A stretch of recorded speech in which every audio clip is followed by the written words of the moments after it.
ꯑꯩ ꯂꯥꯛꯑꯦ ꯅꯪ ꯅꯍꯥꯟꯒꯩꯗꯤ ꯂꯥꯛꯇꯦ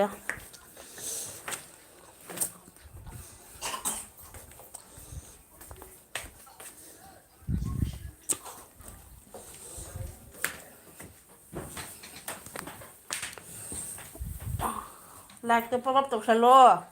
ꯑꯗꯨꯒ ꯆꯦꯟꯈ꯭ꯔꯣ ꯉꯁꯤꯗꯤ ꯁꯨꯃꯥꯏꯅ ꯇꯧꯔꯒ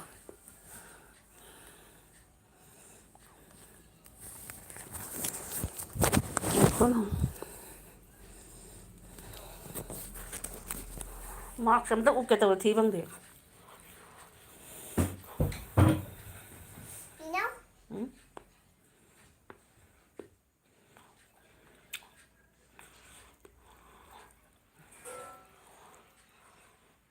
ꯑꯩꯁꯦ ꯅꯥꯕꯒꯤ ꯊꯣꯛꯇꯔꯦ ꯍꯣꯔꯦꯟ ꯐꯣꯟ ꯇꯧꯔꯛꯀꯦ ꯅꯪ ꯅꯍꯥꯟꯁꯦ ꯑꯗꯩ ꯆꯠꯈ꯭ꯔꯒ ꯅꯥꯔꯕ ꯑꯩꯌꯥ ꯑꯁ ꯀꯩꯅꯣꯅꯦ ꯈꯪ ꯑꯕ ꯍꯥꯎ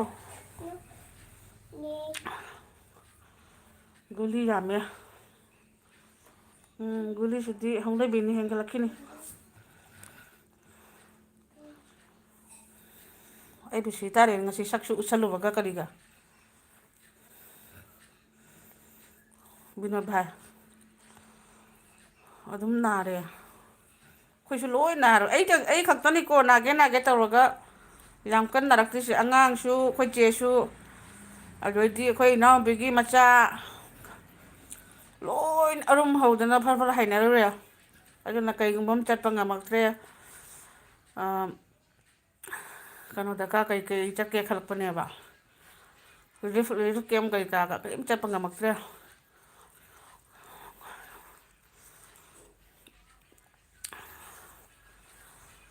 ꯚꯤꯗꯤꯑꯣ ꯑꯃ ꯅꯝꯒꯦ ꯍꯥꯏꯅꯀꯣ ꯕꯤꯟꯗꯤꯒ ꯅꯝꯍꯟꯕꯤꯔꯛꯏ ꯑꯩꯁꯦ ꯑꯗꯨꯒ ꯑꯉꯥꯡꯁꯤꯡꯁꯤꯅ ꯂꯥꯡꯃꯟꯗꯅ ꯚꯤꯗꯤꯑꯣ ꯇꯧꯕ ꯉꯝꯗꯗꯅ ꯇꯧꯔꯦ ꯏꯇꯩꯃ ꯂꯥꯏꯛ ꯊꯦꯡꯀ꯭ꯌꯨ ꯄꯥꯎꯅꯝꯕ ꯑꯩꯕꯨ ꯆꯥꯛ ꯇꯣꯛꯑꯒ ꯁꯨꯃꯥꯏꯅ ꯍꯤꯞꯊꯕꯗꯀꯣ ꯃꯃꯤꯇꯥ ꯋꯥꯏꯒꯤ ꯀꯩꯅꯣꯝ ꯆꯣꯡꯊꯣꯔꯛꯏ ꯚꯤꯗꯤꯑꯣꯔ ꯂꯥꯏꯞꯂ ꯈꯪꯗꯦꯕꯣ ꯂꯥꯏꯞ ꯑꯣꯏꯃꯥꯏꯅ ꯅꯝꯃꯨꯔꯁꯨ ꯑꯃꯨꯛ ꯀꯔꯤꯝ ꯈꯨꯝꯕꯤꯔꯛꯇꯦ ꯑꯗꯨꯗ ꯁꯨꯝ ꯀꯤꯖꯔꯦꯅꯦ ꯑꯩꯕꯨ ꯃꯤꯁꯨ ꯆꯥꯝꯃꯒ 39 ꯍꯥꯏ ꯁꯣꯝꯗꯅ ꯑꯩꯅ ꯁꯛꯁꯨ ꯎꯠꯁꯜꯂꯨꯔꯦ ꯃꯆꯦꯠ ꯑꯃ ꯉꯥꯏꯈꯣꯅꯦꯍꯦ ꯍꯥꯎ ꯑꯩꯌꯥ ꯑꯩꯌꯥ ꯍꯥꯏ ꯍꯥꯏꯔꯣ ꯍꯥꯏ ꯑꯩꯌꯥ ꯍꯥꯏ ꯊꯣꯛꯆꯣꯝ ꯀꯩꯅꯣ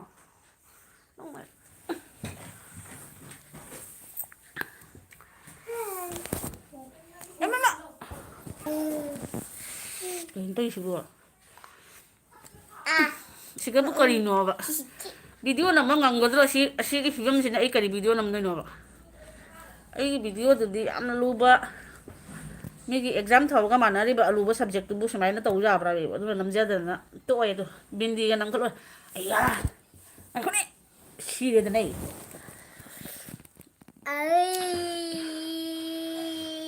ꯎꯁꯥ ꯂꯩꯃ ꯆꯦ ꯏꯪꯉꯦꯜꯂꯩ ꯏꯃꯥ ꯅꯅꯥꯎ ꯑꯣꯟꯗ ꯂꯩꯒꯦ ꯆꯥꯒꯦ ꯇꯧꯏ ꯃꯔꯛ ꯃꯔꯛꯇ ꯑꯣꯏꯅꯥꯅ ꯏꯔꯛꯎ ꯍꯦꯛ ꯑꯩꯁꯨ ꯂꯥꯃꯟꯗꯅꯅꯦ ꯑꯉꯥꯡꯁꯤꯡꯁꯤꯅ ꯉꯁꯤ ꯁ꯭ꯀꯨꯜ ꯕꯟꯅꯦ ꯍꯥꯏꯅ ꯀꯩ ꯃꯥꯜꯂꯦ ꯅꯠꯇꯕꯤ ꯔꯨꯃꯥꯜꯒ ꯈꯨꯝꯕꯅ ꯑꯩꯈꯣꯏꯒꯤ ꯇꯧꯗ꯭ꯔꯅꯦ ꯕꯦꯡꯒꯣꯂꯤꯅꯒ ꯂꯨꯍꯣꯡꯕꯗ ꯃꯣꯏꯒꯤ ꯕꯣꯔꯗꯣ ꯁꯨꯃꯥꯏꯅꯒ ꯔꯨꯃꯥꯜꯅ ꯀꯨꯞꯄ ꯄꯨꯔꯛꯄꯗꯣ ꯑꯗꯨꯏ ꯇꯥꯏꯞꯅꯤ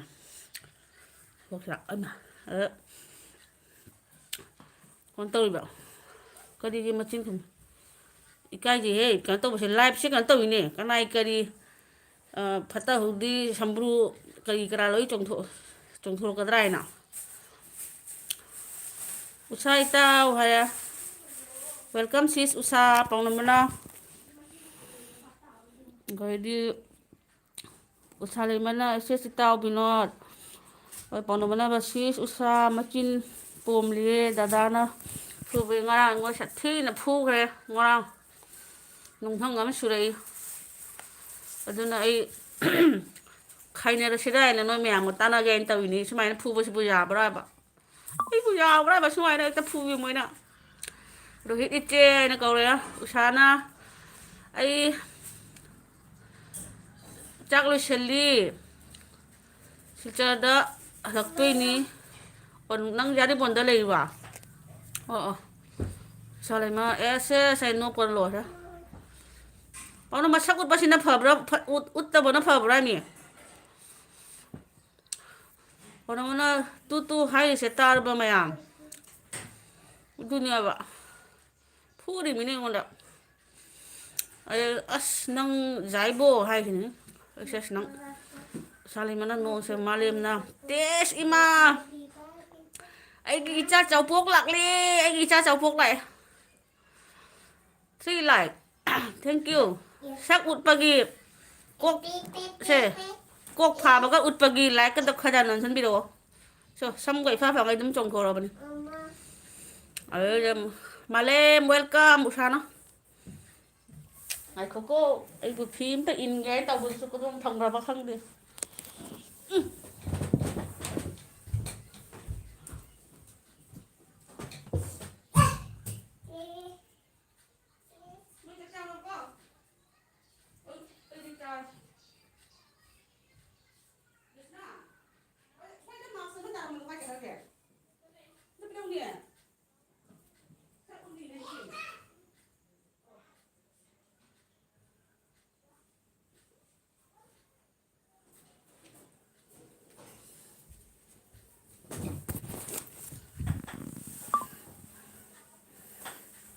ꯑꯩ ꯂꯧꯁꯤꯡ ꯑꯃ ꯇꯧꯔꯦ ꯀꯗꯥꯏꯅꯣ ꯀꯗꯥꯏꯅꯣ ꯎꯁꯥ ꯍꯥꯏꯅ ꯀꯧꯔꯦ ꯃꯥꯂꯦꯝꯅ ꯁꯤꯁ ꯎꯁꯥ ꯖꯩꯕꯤ ꯏꯁ ꯕꯦꯡꯒꯣꯂꯤ ꯍꯩꯕꯅ ꯂꯣꯏꯔꯦ ꯀꯁꯥꯔꯒ ꯂꯣꯏꯅꯕꯗꯒꯤ ꯑꯩꯈꯣꯏ ꯃꯅꯤꯄꯨꯔꯒꯤ ꯏꯆꯤꯜ ꯏꯅꯥꯎ ꯏꯆꯥꯁꯤꯡꯁꯦ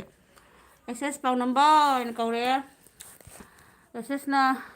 ꯋꯦꯜꯀꯝ ꯇꯥꯗ ꯃꯥꯂꯦꯝ ꯑꯁ ꯐꯖꯅ ꯃꯐꯝ ꯑꯃ ꯊꯝꯒꯦ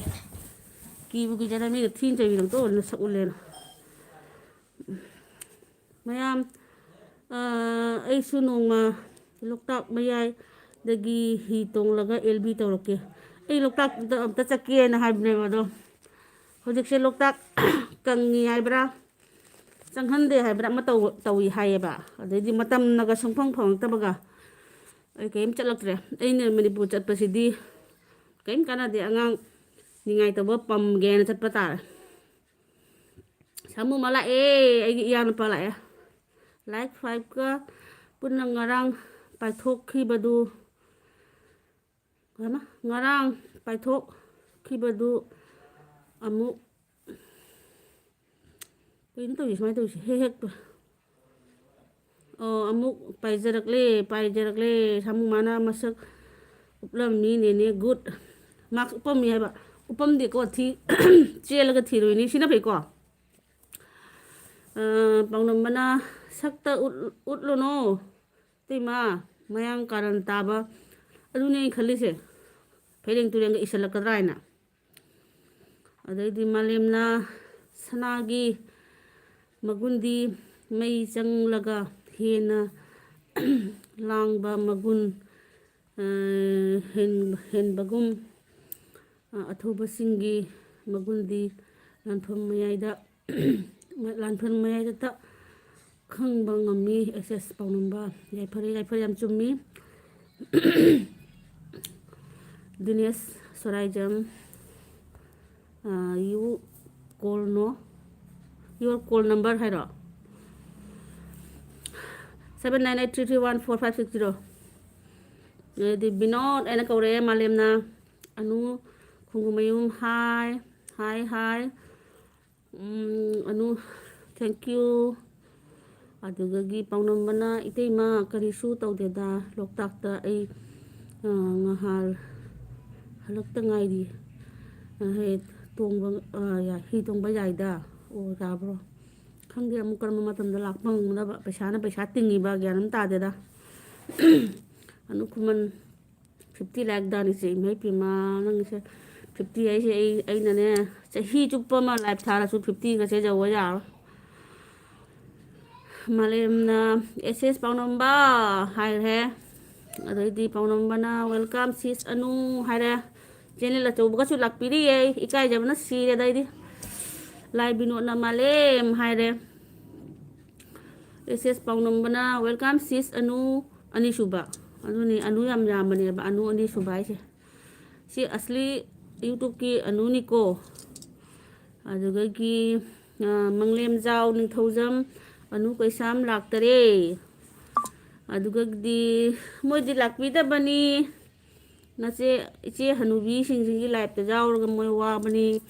ꯗꯤꯅꯦꯁ ꯁꯣꯔꯥꯏꯖꯝ ꯄꯣꯔ ꯀꯩꯅꯣ ꯄꯣꯔ ꯍꯥꯏꯗꯤ ꯑꯅꯨ ꯈꯣꯡꯕꯦꯝꯅ ꯊꯦꯡꯀ꯭ꯌꯨ ꯑꯦꯁꯦꯁ ꯂꯥꯏ ꯕꯤꯅꯣꯠ ꯑꯅꯨ ꯈꯨꯃꯟ ꯑꯗꯨꯒꯒꯤ ꯑꯅꯨ ꯈꯨꯃꯟꯅ ꯍꯥꯏ ꯕꯤꯅꯣꯠ ꯑꯗꯨꯒꯩꯗꯤ ꯑꯅꯨ ꯈꯨꯃꯟ ꯊꯦꯡꯀ꯭ꯌꯨ ꯃꯉꯥꯡ ꯄꯥꯎꯅꯝꯕꯅ ꯋꯦꯜꯀꯝ ꯃꯥꯡꯈ꯭ꯔꯦ ꯃꯊꯛꯂꯣꯝꯗ ꯀꯩꯅꯣꯝ ꯌꯦꯡꯉꯨꯕꯗꯤ ꯁꯤ ꯇꯥꯔꯦ ꯋꯦꯜꯀꯝ ꯃꯪꯂꯦꯝꯖꯥꯎ ꯑꯅꯨ ꯈꯨꯃꯟꯅ ꯏꯆꯦ ꯅꯃꯥꯏ ꯈꯨꯝꯃꯤ ꯀꯩꯅꯣ ꯏꯀꯥꯏꯖꯩꯅꯦ ꯄꯨꯔꯥ ꯎꯠꯄꯁꯨ ꯅꯣꯏꯗꯤ ꯅꯣꯏ ꯍꯦꯔꯣꯅꯒ ꯈꯔ ꯄ꯭ꯔꯣꯇꯦꯛꯁꯟ ꯇꯧꯅꯒ ꯐꯝꯅꯒ ꯃꯅꯥꯛ ꯂꯩꯕꯤꯌꯦ ꯑꯩꯈꯣꯏ ꯏꯇꯣꯝꯇ ꯉꯥꯏꯕꯁꯦꯁꯨ ꯀꯤꯁꯨ ꯀꯤꯔꯤꯕ ꯅꯨꯡꯅꯒ ꯂꯪꯉꯛꯑꯗꯤ ꯃꯤꯅ ꯑꯦꯁꯦꯁꯅ ꯑꯅꯨ ꯀꯩꯁꯥꯝ ꯀꯣꯟ ꯐꯦꯡꯂꯝꯈꯤꯅꯤ ꯀꯣꯟ ꯐꯦꯡꯂꯝꯒꯅꯤ ꯃꯥ ꯑꯗꯨꯒꯩꯗꯤ ꯃꯥꯂꯦꯝꯅ ꯑꯅꯨ ꯈꯨꯃꯟꯂꯥ ꯅꯠꯇ꯭ꯔꯒ ꯏꯕꯥꯏꯔꯣ ꯈꯪꯗꯦ ꯑꯅꯨ ꯈꯨꯃꯟ ꯑꯣꯏꯔꯝꯗꯧ ꯃꯥꯜꯂꯤ ꯏꯕꯥꯏꯗꯤ ꯁꯅꯥꯀꯟꯅ ꯁꯥꯍꯧꯕꯅꯤ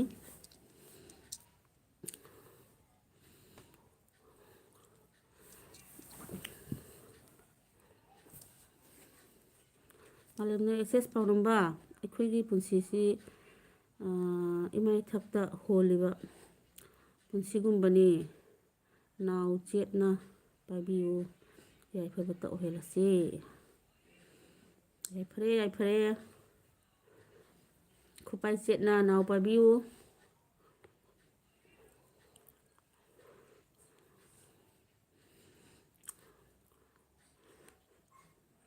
ꯚꯤꯗꯤꯑꯣ ꯅꯝꯒꯥꯏꯅ ꯕꯤꯟꯗꯤ ꯅꯝꯈꯠꯂꯕ ꯑꯗꯩ ꯂꯤꯞꯁꯇꯤꯛꯁꯨ ꯇꯩꯔꯨꯔꯦ ꯑꯗꯣ ꯆꯥꯛꯁꯦ ꯂꯥꯝꯃꯟꯗꯅ ꯆꯥꯛ ꯊꯣꯛꯑꯦ ꯂꯤꯞꯁꯇꯤꯛ ꯑꯝꯇ ꯌꯥꯎꯗ꯭ꯔꯦꯕ ꯑꯅꯨ ꯈꯣꯡꯒꯨꯃꯌꯨꯝ ꯁꯛ ꯎꯍꯟꯒꯅꯨ ꯆꯦ ꯃꯤ ꯑꯇꯣꯞꯄꯅ ꯀꯥꯔꯟ ꯇꯥꯅꯤ ꯃꯤ ꯌꯥꯝꯗꯦ ꯑꯩꯈꯣꯏ ꯌꯥꯝꯈꯠꯂꯒ ꯌꯥꯝꯈꯠꯂꯔꯣꯏꯗ ꯑꯍꯥꯟꯕꯩꯗꯣ ꯀꯅꯥꯅꯣ ꯈꯪꯗꯕꯒꯤ ꯃꯣꯏꯅ ꯈꯜꯂꯝꯒꯅꯤ ꯌꯥꯝ ꯇꯀꯠ ꯇꯀꯠ ꯇꯦꯛꯄꯤ ꯂꯩꯁꯥꯕꯤ ꯀꯅꯥꯒ ꯑꯣꯏꯔꯝꯒꯗ꯭ꯔꯥ ꯍꯥꯏꯅ ꯑꯗꯩꯗꯤ ꯁꯨꯝ ꯅꯛꯁꯜꯂꯛꯄꯗꯗꯤ ꯍꯅꯨꯕꯤ ꯑꯣꯏꯔꯝꯃꯕꯅꯤꯅꯅꯦ ꯂꯣꯏ ꯍꯟꯈ꯭ꯔꯦꯕ ꯂꯥꯏ ꯕꯤꯅꯣꯠ ꯑꯣꯟ ꯑꯣꯅꯝꯕꯅ ꯇꯥꯗ ꯃꯥꯂꯦꯝ ꯌꯥꯏꯐꯕꯇ ꯑꯣꯏꯍꯜꯂꯁꯤ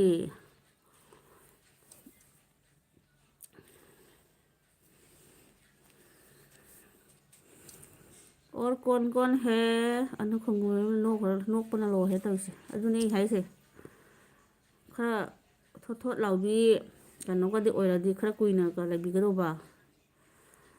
ꯃꯨꯟ ꯀ꯭ꯔꯤꯌꯦꯁꯟ ꯍꯥꯏ ꯃꯨꯟ ꯀ꯭ꯔꯤꯌꯦꯁꯟ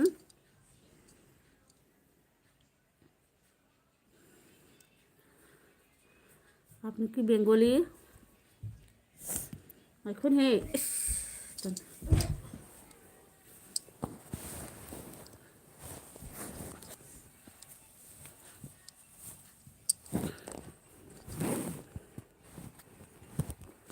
ꯌꯥꯝꯅ ꯇꯥꯗꯦ ꯁꯤꯠꯇ ꯑꯉꯥꯡꯁꯤꯅ ꯃꯔꯣꯡꯒ मैं असमिस हूँ ओ असमिस भी थोड़ा थोड़ा आता है ज़्यादा तो नहीं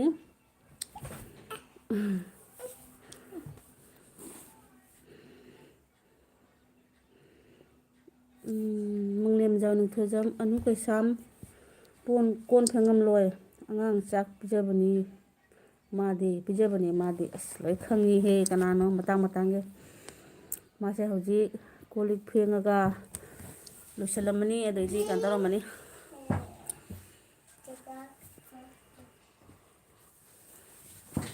ꯑꯗꯒꯤ ꯄꯥꯎꯅꯝꯕꯅ ꯏꯇꯩꯃ ꯂꯩ ꯗꯗꯥꯒꯤ ꯆꯨꯔꯨꯞ ꯂꯩꯇꯔꯣ ꯑꯗꯨꯗꯤ ꯅꯥꯀꯜꯗ ꯂꯩꯔꯗꯤ ꯊꯛꯂꯛꯑꯣ ꯆꯨꯔꯨꯞ ꯀ꯭ꯋꯥ ꯆꯥꯔꯒ ꯆꯨꯔꯨꯞ ꯊꯛꯄ ꯍꯥꯎꯕꯅꯤ ꯅꯣꯏ ꯗꯗꯥꯁꯨ ꯆꯨꯔꯨꯞꯁꯦ ꯊꯛꯇꯦꯅꯦ ꯀꯔꯤꯝꯇ ꯀ꯭ꯋꯥꯁꯨ ꯆꯥꯗꯦ ꯆꯨꯔꯨꯞ ꯊꯛꯇꯦ ꯀꯔꯤꯝ ꯈꯣꯏꯅꯤ ꯈꯣꯏꯔꯥꯡꯁꯨ ꯀꯔꯤꯝꯐꯥꯎ ꯆꯥꯗꯦꯕ ꯑꯩ ꯈꯛꯇꯅꯤ ꯀ꯭ꯋꯥ ꯈꯔ ꯁꯥꯏꯖꯔꯤꯁꯦ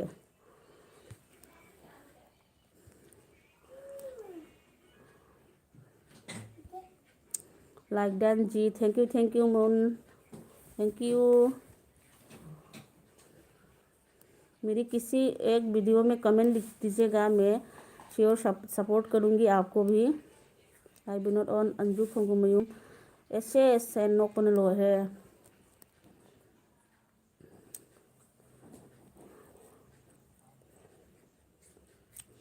अनु कोई शामदू कौन फेंगबा लोरमदानी नप चिंखत चिंखतना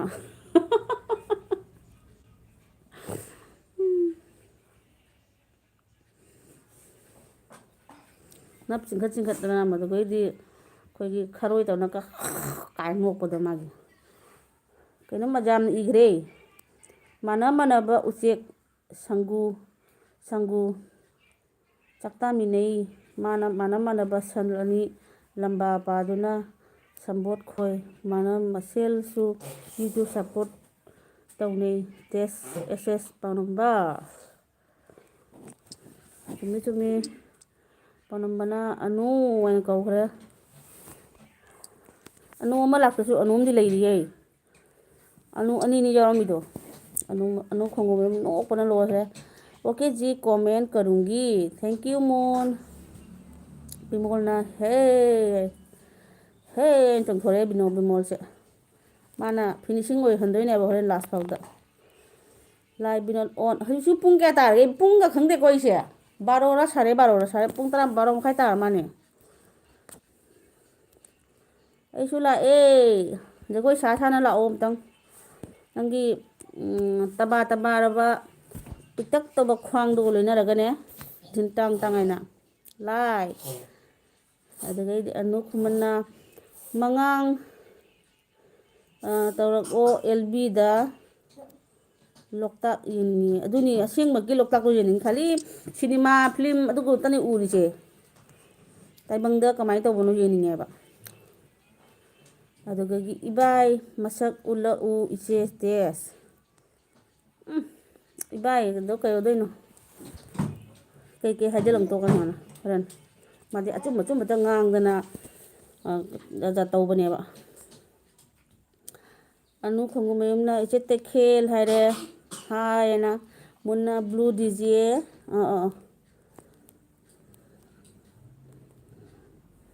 ब्लू दे दिया मुन कनेक्ट करो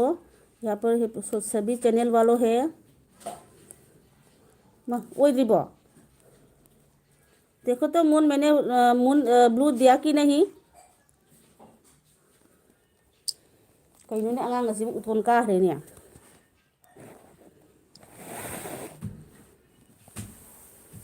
मैंने मुन दे मा रगैदि मुन से हाय तखेल जी हाय रेको अनु हाय बिमोल थोकचोमना बेमा मार्क्स तो लौथो ओ खंगराइबी मैखुमबी दौना नंग सीतारे महात्मा गांधी नंग इचे चौबी कौगोदो निंगना लाइव नॉट ऑन अनु खोंगुमना ओ वन ओ पुंग अमागा मिनिट 10 तारबो ऐसे के ngसाय ए पुंग 10 दगी वीडियो अमा तौगे आइना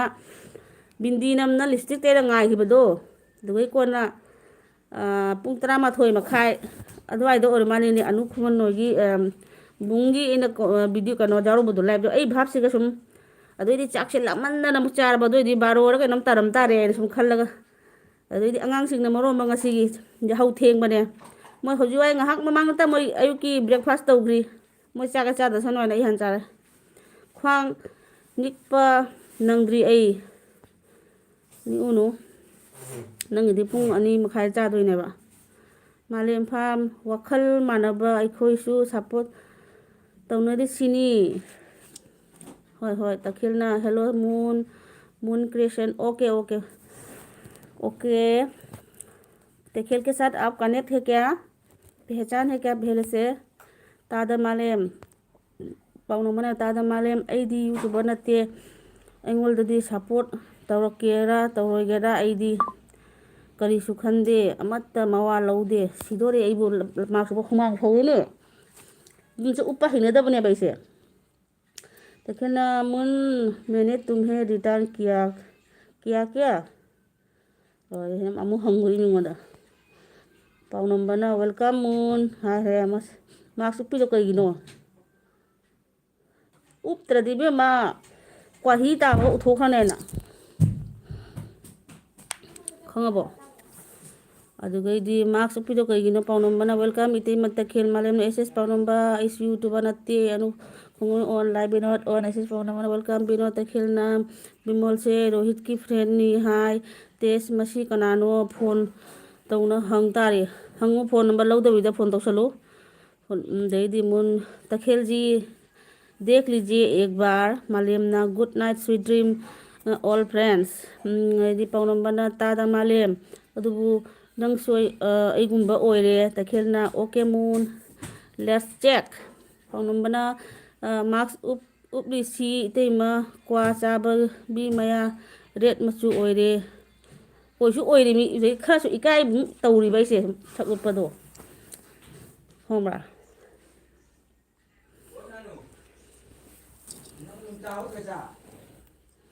ꯀꯣꯟꯅ ꯆꯥꯖꯅꯤꯃ ꯕꯕꯜꯗꯣ ꯂꯧꯊꯣꯛꯎ ꯂꯧꯊꯣꯛꯑꯣꯏ ꯅꯪꯅ ꯕꯕꯜꯁꯤ ꯁꯨꯝ ꯋꯥꯕꯤꯁꯦ ꯀꯩꯅꯣ ꯈꯪꯗꯦ 이제 저기 가고다미고 कानूनबला कोंग्राई लाकपम hi India hi hi thank you कानूनबला लाक्पीबगी को इचेरा इनावरा अदुदि हाइबा ngamjadre लाक्पीबगी थागतचरी मालेमने एक्सेस पाउनम्बा मवा लौद्रसु याई मदुदि पाउनम्बना वेलकम इतैमा कानूनबला खंगनब्रो तखेल तसनरा मांगरे तखेल तसनरा मांगरे बिमोलना तखेल पुलाव बिचा सीता है तखेल न सीता लाइफ थे ने इचा सिंग मरो म चई बने गोंदा गेम तादरे मंगलेजम निथौजम अनु कैसामदो क्रिसमस त चाकचारी हाय ओ हायरक प्रो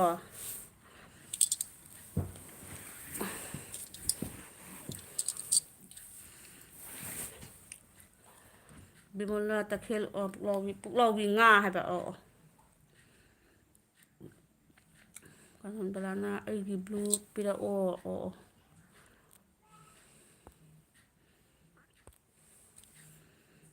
पीघ्रबने मालेमना एसेस पाउनम्बा फनी हायको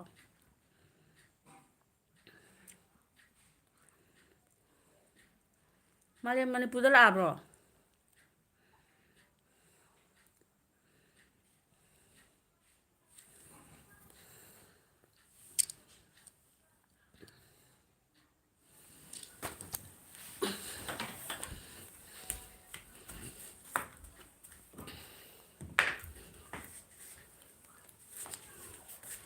अनु कैसामदु अइना ताबददी मोय हेरोना फोन पहनदरे याम फजना ताई हे कदोने पाव तौइबा लीलासे क्रिसमस तखरेबो हायबने रेबो हायबने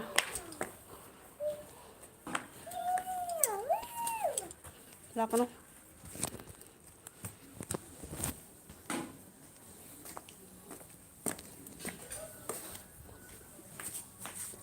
ओना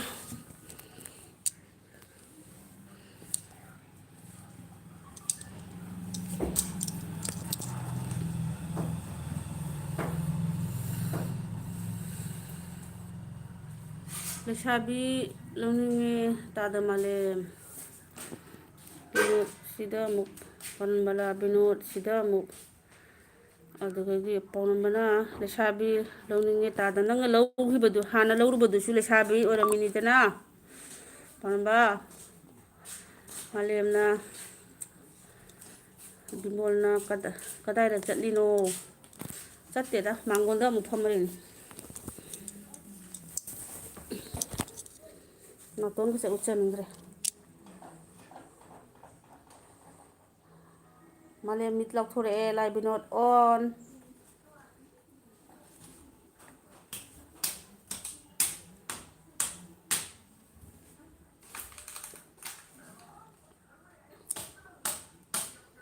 अदुदी कानूनबलाना बिनोद हाइना कौरे ꯄꯥꯎꯅꯝꯕꯅ ꯑꯣ ꯂꯩꯁꯥꯕꯤ ꯑꯃꯒꯁꯨ ꯂꯧꯅꯤꯡꯉꯦ ꯍꯥꯏꯔꯤꯃꯤ ꯑꯩꯒꯤꯁꯦ ꯑꯃꯨꯛꯀ ꯂꯧꯔꯁꯤꯔꯣ ꯂꯩꯁꯥꯕꯤ ꯈꯔ ꯑꯂꯤꯕꯤ ꯑꯃ ꯇꯧꯔꯁꯤꯔꯥ ꯍꯟꯗꯛꯃꯨꯛꯀꯤꯗꯤ ꯅꯣꯏꯗꯤ ꯅꯪꯉꯣꯟꯗ ꯍꯟꯕ ꯑꯃ ꯑꯗꯨꯗꯤ ꯂꯩꯍꯦ ꯆꯍꯤ 95ꯀ ꯁꯨꯕ ꯑꯃ ꯇꯧꯔꯁꯤꯔꯕ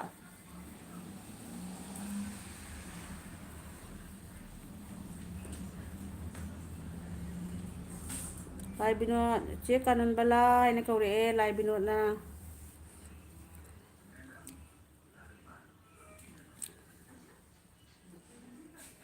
ꯁꯣꯔꯒ ꯐꯨꯟꯅ ꯁꯤ ꯇꯥꯔꯦ ꯇꯧꯔꯤꯁꯦ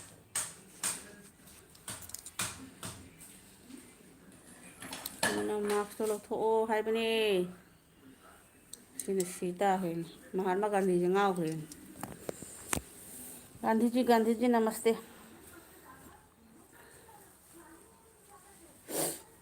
ꯑꯩꯈꯣꯏ ꯀꯁꯥꯔꯔꯣꯝꯒꯤ ꯑꯣꯏꯅꯗꯤ ꯍꯧꯖꯤꯛꯁꯦ ꯆꯥꯛ ꯏꯁꯤꯡ ꯂꯣꯏꯅꯗꯕ ꯌꯥꯝ ꯌꯥꯎꯔꯤ ꯄꯣꯠꯅꯦꯕ ꯄꯥꯎꯅꯝꯕꯅ ꯌꯥꯏꯅꯦ ꯏꯇꯩꯃ ꯑꯗꯨꯅꯤ ꯅꯨꯄꯤꯅ ꯈꯔ ꯍꯜꯂꯛ ꯏꯅꯥꯛ ꯈꯨꯜꯂꯦ ꯍꯥꯏꯕꯅꯦꯕ 45 ꯃꯨꯛ ꯁꯨꯕꯗꯨꯗꯤ ꯑꯩꯅ ꯄꯥꯝꯃꯤꯁꯦ ꯈꯔ ꯂꯤꯇꯛ ꯇꯧꯕ ꯑꯗꯩꯗꯤ ꯏꯟꯀꯝꯒꯁꯦ ꯃꯥꯅ ꯇꯧꯁꯜꯂꯛꯑꯗꯤ ꯑꯇꯩꯁꯨ ꯍꯦꯟꯅ ꯐꯔꯗꯕꯤꯕꯣ ꯅꯪꯅ ꯀꯣꯏ ꯀꯣꯏꯅ ꯁꯨꯝ ꯆꯥ ꯂꯩꯔꯕ ꯁꯦꯁ ꯄꯥꯎꯅꯝꯕ ꯍꯤ ꯑꯅꯤ ꯇꯣꯡꯒꯦ ꯈꯜꯂꯨꯅꯨ ꯀꯔꯥꯡ ꯁꯦꯒꯥꯏ ꯍꯥꯏꯕ ꯈꯜꯂꯨ ꯀꯔꯥꯡ ꯁꯦꯒꯥꯏ ꯍꯥꯏꯕꯗꯨ ꯅꯤꯡꯁꯤꯡꯕꯤꯌꯨꯗ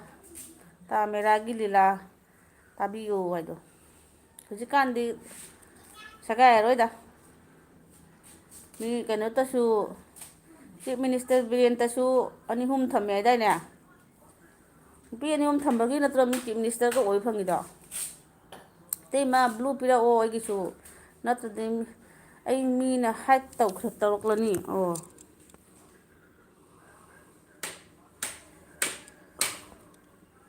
ꯆꯨꯝꯃꯕꯣ ꯑꯩꯁꯤꯕꯣ ꯂꯣꯛ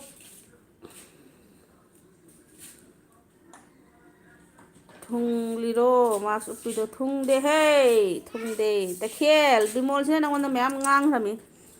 मुन शब्दन मैंने तुम्हें 2 आवर्स पहले की वीडियो में सपोर्ट कर दिया ओके ओके थैंक यू तखेल मुनगा मांग माने बेमा अदैदी बिमोल सगुलग पाबा नुवाइतेदा बिमोल रिटर्न तौबनी अदैदी मंगलेम जावना चाही 95गी लेसाबीदी मचा कोलकपददी फजरनी कोलकपदी लाइरीने कोपो कोपीगद्रा हाय वानी कोलकपसु जाय दुगा कैदमदी तवनेबा अदुकेदी कानूनबला ना हायरे नाकेम पाउनम्बा नबानी ना तौरीदो कदौरीनो अदु तखिलना बिमलना करी ngangiba nangbu karina ma haidibo puklaubi nga haire kedam haigre puklaubi nga bimona malem hoi hoi adege paunamana tada malem spang hi anidu tada malem apang hi anidu samjinaraga amatta oihalaga loire ngamjaradi phai matek tugi wari dubu mi matek ne hai hai du bimol se mi matek ne ada kanan balana ss in india khonjil jam tappe aisha khonjil tappe ro khangdi smai to beira takhena ss ccb aisha chakcha rabo hai ni ro sai chara mani manipur gi dinga ta cha bani malemna naken thana lakpada anauba yening hunba ngamdraba ha thamoi leikonse adumak kangduna mangkrasanu nangi thamoi penna paunamba se malemgi girlfriend tongai hen tawise lai binot on mina yam ikhaladi lai binot iningai leitre on haisini on da mathak makha on na iro on ga no gaina khara sango manaba on इतैमा Kanan बला अनबना बिनोद कई मथिल चारगे हैबा अदꯩꯗꯤ बिमोलना मतेक हाइरिसिबु ग्यान ताद्रे मी मतेक हाइदि मतेकनिदना साबा लोइदबा मतेक हाइदो इसे कानोन चाक चारब्रो हैबा लाई बिनोदना on off हाइसिनी नंगना techno Manbi पिजनी हारगा पिसु पिजरक्तबा अदꯩꯗꯤ Moina इमा अदुबु इlai लाइबदुबु हाइपने खोइ नामपोना स्वाइ चल अदुम योनपोनी high अदुम हाइरा नुमित 10 हौरगा चाबा फंगजरक्त्रे पनमना इतैमा तखेल SUN कई तानुनी SUN ऐसे कई हाइनो कानबराना कयादगी इतैमा पाउनम इतैमैनो पाउनम्बा लाइबेना चे चादरी सिमदि वहाई ओइना इरि हे चाकतुसु चाक ऑन हाइरो चादरी हाइगना चाक ऑफ हाइरो हाइदि खंगे मोइगी लोन असमी मनैनै CCBB कॉपी पीपी हैना तादा नुपी थिजल्लो नुपी थिद्रिबो मालेमसिबो लाई बिनोदना टेक्नो मानबी लोइखरे टेक्नो मानबी लोइखरबो याम फारे बिमोल थोकचोम करिनो मयागा तेखरबो करिम तौरे हा कईगिरो इचे कानादा लेसाबिनी कानादे लेसाबिनी कोनबना थीरबनी अमगा थिजल्लो हाइरिमी एगिसे थीरगा अमगा थिजल्लो हाइबा अनी हुम थिजल्लबा तौबिदि अइदि अमो खले अनी सुरदि फदम याइना चाकथोंग फिसुजे खरदि लाइगदौने इतोमतका सुम वासलकपसे पाउनम्बना दा बिनोद नंगसु करम्बना हलखरनी नुपी थिजल्लो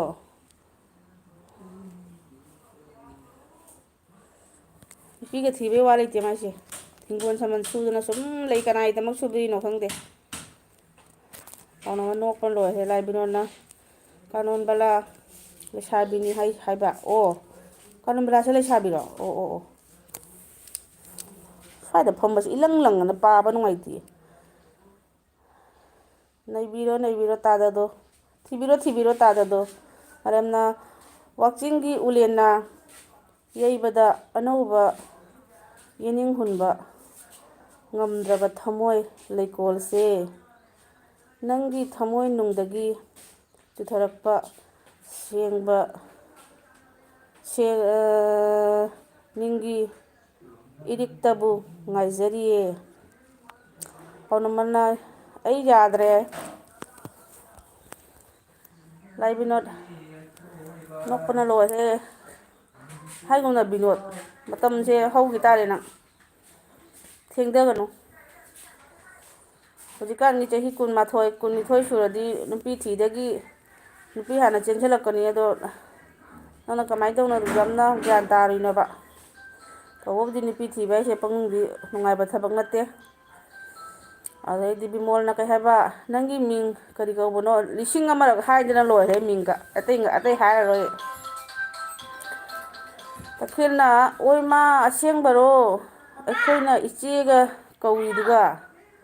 अदुनि खंगदे कानोन बला लैसाबी चही कया सुरगे अबता हाइबिरो मयाम ममांगदा खोइसु अमता खंगजनिंगी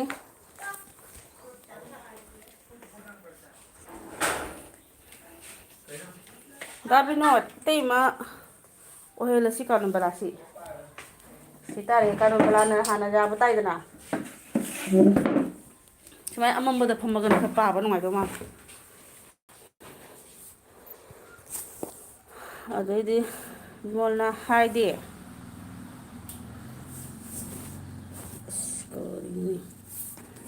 कोकुंगाव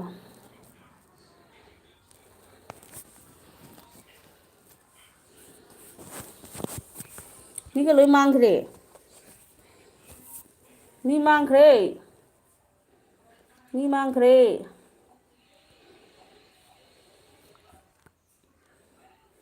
ꯑꯩ ꯈꯜꯂꯝꯃꯤꯕ ꯉꯁꯤꯁꯦ ꯑꯩꯁꯦ ꯂꯥꯏꯚꯀ ꯁꯨꯡꯊꯥ ꯊꯥꯖꯔꯔꯣꯏ ꯀꯥꯏꯅ ꯑꯩ ꯄꯦꯜꯂꯦ ꯂꯥꯏꯚ ꯊꯥꯖꯕ ꯀꯥꯏꯅ ꯑꯗꯨꯕꯨ ꯊꯥꯕ ꯍꯣ ꯀꯥꯅꯣꯟꯕꯂꯥ ꯄꯥꯎꯅꯝꯕ ꯍꯣꯏ ꯀꯥꯅꯣꯟꯕꯂꯥ ꯑꯝꯇ ꯍꯥꯏꯕꯤꯔꯝꯃꯣ ꯆꯍꯤ ꯀꯌꯥ ꯁꯨꯔꯒꯦ ꯂꯩꯁꯥꯕꯤꯅꯤ ꯍꯥꯏꯁꯦ ꯆꯨꯝꯕ꯭ꯔꯥ ꯀꯃꯥꯏꯅ ꯇꯧꯕꯅꯣ ꯑꯝꯇꯗꯤ ꯍꯥꯏꯕꯤꯔꯝꯃꯣ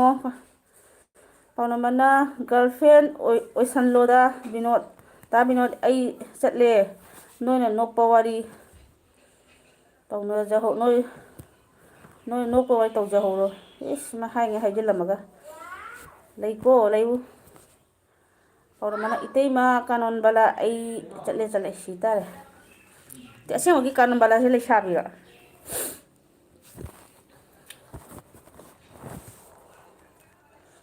ꯑꯩ ꯀꯩꯅꯣꯗꯨꯁꯨ ꯑꯩꯈꯣꯏꯒꯤ ꯀ꯭ꯋꯥꯀꯩꯊꯦꯜꯗ ꯀꯥꯅꯣꯟꯕꯂꯥ ꯒꯥꯔꯜꯁ ꯍꯣꯁꯇꯦꯜ ꯍꯥꯏꯅ ꯂꯩꯕꯗꯣ ꯈꯪꯕ꯭ꯔꯥ ꯄꯥꯎꯅꯝꯕ ꯀ꯭ꯋꯥꯀꯩꯊꯦꯜꯗ ꯀꯩꯅꯣꯝꯃ ꯂꯩꯕꯗꯣ ꯀꯝꯃ꯭ꯌꯨꯅꯤꯇꯤ ꯍꯣꯜꯂ ꯂꯥꯏꯁꯪꯂ ꯀꯩꯅꯣꯝ ꯂꯩꯕꯅꯤꯅꯦ ꯑꯗꯨꯒꯤ ꯑꯣꯄꯣꯖꯤꯠꯇ ꯑꯃ ꯂꯩꯕꯅꯤ ꯀꯥꯅꯣꯟꯕꯂꯥ ꯒꯥꯔꯜꯁ ꯍꯣꯁꯇꯦꯜ ꯀꯥꯏꯅ ꯑꯥꯔ ꯀꯦ ꯀꯥꯅꯣꯟꯕꯂꯥ ꯒꯥꯔꯜꯁ ꯍꯣꯁꯇꯦꯜꯗꯣ ꯈꯪꯕ꯭ꯔꯥ ꯃꯥꯂꯦꯝꯅ ꯕꯤꯅꯣꯠ ꯅꯨꯄꯤ ꯊꯤꯔꯣ ꯕꯤꯅꯣꯠ ꯁꯪꯒꯣꯏ ꯂꯨꯀꯣꯏ ꯇꯦꯛꯂꯁꯤ ꯄꯥꯈꯪꯐꯝ ꯊꯣꯛꯂꯁꯤꯀꯣ ꯍꯥꯏꯕ ꯃꯥꯂꯦꯝ ꯇꯈꯦꯜ ꯂꯩꯌꯦ ꯃꯥ ꯊꯕꯛ ꯈꯤꯇꯪ ꯆꯤꯜꯂꯝꯒꯅꯤ ꯍꯧꯖꯤꯛꯁꯦ ꯃꯣꯏꯒꯤꯗꯤ ꯆꯥꯛ ꯈꯔ ꯊꯦꯡꯕꯅꯤꯅ ꯂꯣꯏꯁꯤꯟꯕ ꯈꯣꯝꯖꯤꯟꯕ ꯆꯥꯛ ꯊꯤꯕ ꯃꯌꯥꯝ ꯄꯤꯖꯕ ꯁꯨꯝ ꯇꯧꯔꯝꯒꯅꯤ ꯍꯨꯃꯥꯡ ꯁꯧꯏꯍꯦ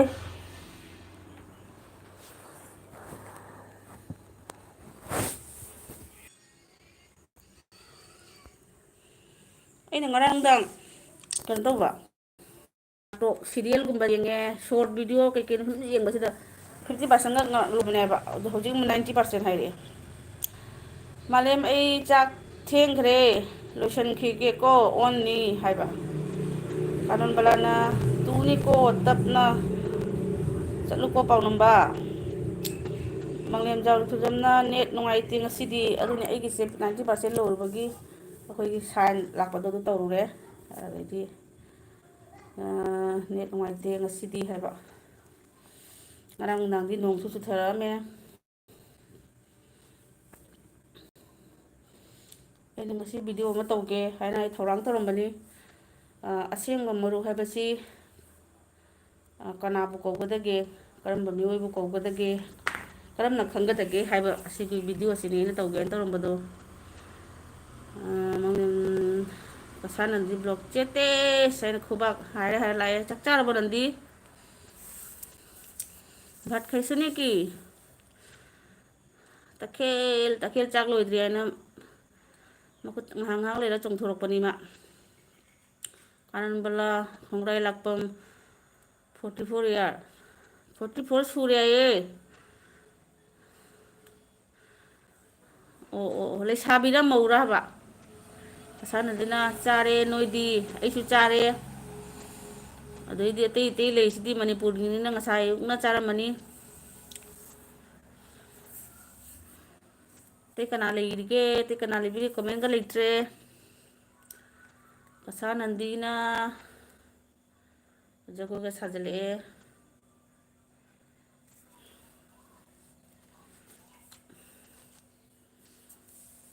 ꯀꯤꯕ ꯑꯃ ꯌꯥꯎꯏꯍꯦ ꯁꯛ ꯎꯠꯄꯁꯤꯗꯤ ꯃꯥꯏꯒ ꯁꯨꯝ ꯆꯥꯎꯏ ꯀꯩꯅꯣ ꯈꯪꯗꯦ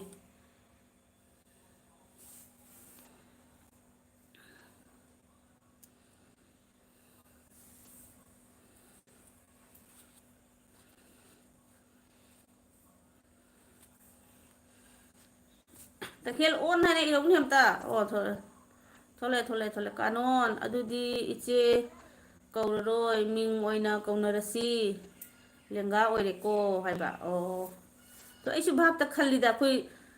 ꯁꯨꯃꯥꯏꯅ ꯁꯨꯝ ꯑꯣꯏꯔꯝꯒꯗꯧꯕꯗꯤ ꯃꯥꯜꯂꯤꯅ ꯁꯨꯝ ꯈꯜꯂꯦꯕ ꯃꯤ ꯂꯩꯇꯦ ꯃꯪꯂꯦꯝꯖꯥꯎ ꯅꯤꯡꯊꯧꯖꯝꯅ ꯀꯁꯥ ꯅꯟꯗꯤꯁꯦ ꯐꯖꯩꯍꯦ ꯍꯥꯏꯔꯤꯌꯦ ꯑꯗꯨ ꯐꯖꯕꯅꯤꯇꯨ ꯐꯤꯒ ꯑꯉꯥꯡꯕ ꯏꯜꯂꯤꯁꯔꯨꯕ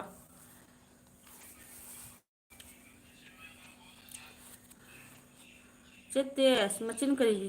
ꯀꯨꯞꯄꯤꯅꯣ ꯏꯁ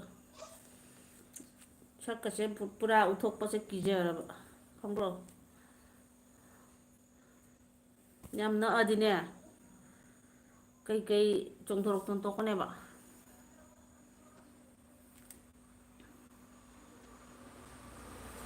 ꯕꯤꯃꯣꯜꯂꯣ ꯆꯠꯈ꯭ꯔꯕ ꯀꯔꯤ ꯇꯧꯔꯒꯦ ꯆꯦꯠꯇꯦ ꯀꯩꯁꯨ ꯇꯧꯗꯦ ꯇꯨ ꯀꯩꯁꯨ ꯇꯧꯗꯦꯕ ꯃꯥꯒꯤ ꯏꯆꯥꯎ ꯆꯥꯎꯕꯅꯤ ꯂꯥꯏꯐꯁꯦ ꯀꯩꯅꯣ ꯂꯥꯏꯐꯇ ꯁꯛ ꯎꯠꯄꯁꯦ ꯑꯗꯨꯝ ꯏꯊꯣꯝꯇ ꯀꯤꯕ ꯑꯃ ꯌꯥꯎꯔꯤꯕ ꯑꯩꯁꯦ ꯑꯩꯈꯣꯏꯒꯤ ꯇꯧꯗ꯭ꯔꯅꯦ ꯁꯨꯃꯥꯏꯅꯒ ꯀꯥꯡꯁꯦꯡ ꯃꯅꯥꯛꯇ ꯆꯪꯕꯗꯣ ꯑꯗꯨꯃꯥꯏꯅꯒ ꯇꯧꯗꯅ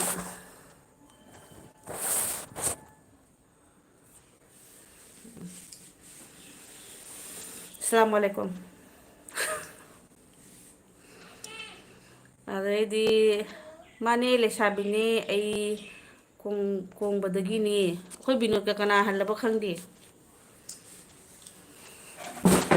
ꯌꯥꯝ ꯂꯦꯡꯉꯤꯗ ꯑꯩꯁꯦ ꯁꯣꯝꯗ ꯑꯃꯨꯛ ꯆꯠ ꯁꯣꯝꯗ ꯑꯃꯨꯛ ꯆꯠ ꯒ꯭ꯌꯥꯟ ꯑꯃ ꯇꯥꯗ꯭ꯔꯦ ꯍꯥꯏꯗꯨꯅꯤ ꯑꯗꯒꯤꯗꯤ ꯀꯁꯥꯅꯁꯤꯅ ꯃꯅꯤꯄꯨꯔꯤꯗꯒꯤ ꯀꯔꯤ ꯀꯔꯤ ꯂꯩꯔꯒꯦ ꯃꯅꯤꯄꯨꯔꯗꯒꯤ ꯁꯦ ꯃꯅꯤꯄꯨꯔꯗꯒꯤ ꯑꯩꯅ ꯂꯩꯔꯛꯄꯗꯣ ꯁꯤꯁꯦ ꯈꯔ ꯌꯥꯝꯅ ꯂꯩꯔꯛꯏ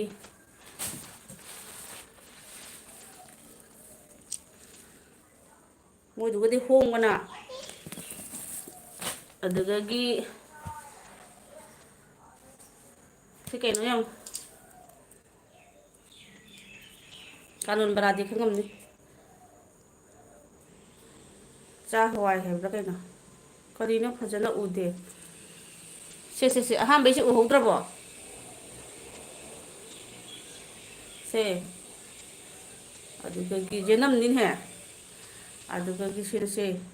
ꯆꯥꯛꯍꯋꯥꯏ ꯁꯤ ꯃꯔꯨꯁꯦ ꯈꯣꯛꯇꯣꯛ ꯈꯣꯛꯇꯣꯛꯑꯒ ꯃꯣꯏ ꯏꯔꯣꯟꯕꯗ ꯍꯥꯞꯄꯦꯕ ꯑꯩꯈꯣꯏꯅ ꯍꯋꯥꯏ ꯃꯨꯁꯣꯔꯤꯒ ꯍꯥꯞꯄꯒ ꯂꯣꯟꯗ꯭ꯔꯅꯦ ꯀꯩꯀꯩ ꯃꯨꯂꯥ ꯂꯣꯟꯕꯗꯕꯨ ꯑꯣꯏꯔꯁꯨ ꯑꯗꯩꯁꯦ ꯆꯥꯛꯍꯋꯥꯏ ꯑꯗꯩꯗꯤ ꯑꯃꯅ ꯀꯩꯅꯣ ꯃꯃꯤꯡꯁꯦ ꯀꯥꯎꯔꯦꯅꯦ ꯑꯩꯕꯣ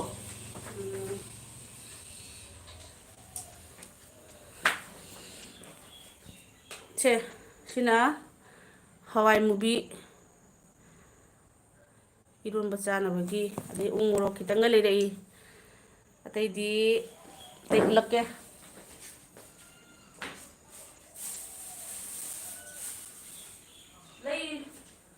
ꯂꯩꯕ ꯁꯪꯗꯦ ꯃꯇꯝ ꯐꯪꯗꯦ ꯍꯥꯏꯕꯁꯦ ꯁꯤꯁꯦ ꯁꯣꯔꯣꯛ ꯃꯄꯥꯟꯗꯒꯤ ꯁꯠ ꯀꯩꯅꯣ ꯇꯧꯔꯤꯅꯤ ꯁꯤꯅ ꯃꯅꯤꯄꯨꯔꯒꯤ ꯀꯗꯥꯏꯗ ꯎꯗ꯭ꯔꯦ ꯁꯤꯗꯤ ꯆꯥꯍꯥꯎ ꯎꯗ꯭ꯔꯦ ꯃꯨꯛꯁꯟ ꯃꯨꯕꯁꯦ ꯎꯕ꯭ꯔꯥ ꯆꯦꯡꯁꯦ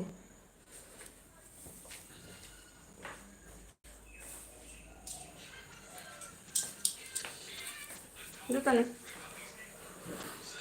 ꯂꯝ ꯑꯃ ꯆꯠꯄ ꯍꯥꯏꯁꯦ ꯐ꯭ꯔꯤ ꯑꯣꯏꯕ ꯃꯤꯅ ꯆꯠꯀꯗꯕꯅꯤ ꯑꯩꯈꯣꯏꯒꯨꯝꯕꯅ ꯌꯥꯔꯔꯣꯏ ꯐꯤ ꯈꯤꯇꯪꯒ ꯂꯩꯔꯛꯏ ꯔꯥꯅꯤ ꯃꯆꯥ ꯑꯃ ꯂꯩꯔꯛꯏ ꯑꯗꯨꯗꯒꯤ ꯁꯨꯠ ꯃꯆꯥ ꯑꯃ ꯑꯗꯨꯗꯤ ꯐꯅꯦꯛ ꯑꯃꯔ ꯑꯅꯤꯔ ꯑꯗꯨꯒ ꯑꯗꯨꯇꯅꯤ ꯀꯣꯡꯒꯣꯟꯗꯣ ꯂꯧꯊꯣꯛꯂꯣ ꯏꯕꯦꯝꯃ ꯀꯔꯤꯝ ꯎꯗꯦ ꯀꯣꯡꯒꯣꯟꯁꯤꯅ ꯈꯔ ꯄ꯭ꯔꯣꯇꯦꯛꯁꯟ ꯑꯣꯏꯔꯤꯃꯤꯅꯦꯍꯦ ꯈꯔ ꯄ꯭ꯔꯣꯇꯦꯛꯁꯟ ꯑꯣꯏꯗ꯭ꯔꯕ ꯁꯣꯔꯒ ꯐꯨꯟꯅ ꯁꯤꯗꯧꯔꯦꯗ ꯑꯩ ꯏꯃꯥꯏꯄꯦꯝꯃ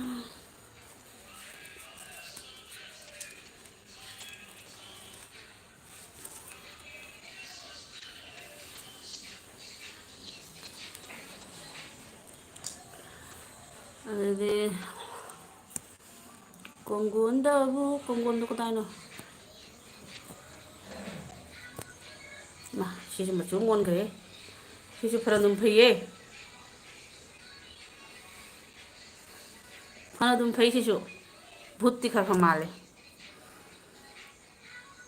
ꯅꯪꯕꯨ ꯂꯩꯁꯥꯕꯤꯔꯣ ꯄ꯭ꯔꯣꯇꯦꯛꯁꯟ ꯇꯧꯔꯤꯗꯣ ꯂꯩꯁꯥꯕꯤ ꯈꯔ ꯃꯥꯟꯅꯕ ꯍꯣꯠꯅꯕ ꯃꯥꯜꯂꯣ ꯌꯥꯗ꯭ꯔꯦꯅꯦꯍꯦ ꯈꯪꯉꯕꯣ ꯂꯩꯁꯥꯕꯤ ꯃꯥꯟꯅꯕ ꯍꯣꯠꯅꯕꯁꯦ ꯏꯌꯥ ꯌꯥꯗ꯭ꯔꯦ ꯑꯗꯨ ꯂꯋꯥꯏꯒꯁꯦ ꯑꯇꯥꯡꯕ ꯆꯣꯡꯊꯣꯔꯛꯑꯦꯕ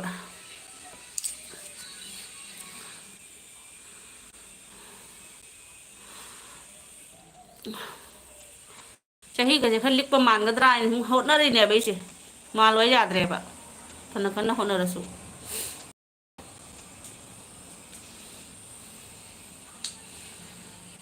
ꯁꯤꯅꯗꯤ ꯐꯔ ꯃꯥꯅꯤ ꯈꯔ ꯏꯪꯅ ꯀꯩꯅꯣ ꯇꯧꯋꯦꯕ ꯀꯩꯁꯨ ꯑꯣ ꯑꯗꯨꯒꯤ